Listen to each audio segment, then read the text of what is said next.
अस्सलाम वालेकुम। ये रेडियो सदाए हुर्रियत जम्मू कश्मीर है। नसीमा खातून से मुख्य समाचार सुनिए।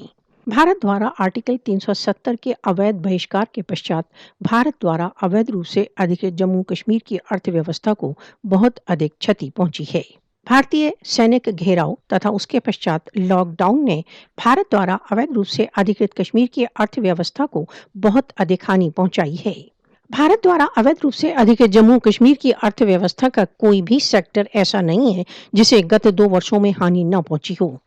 5 अगस्त 2019 की कार्रवाइयों के पश्चात भारत द्वारा अवैध रूप से अधिकृत जम्मू कश्मीर की जनता भुखमरी की कगार पर पहुंच चुकी है।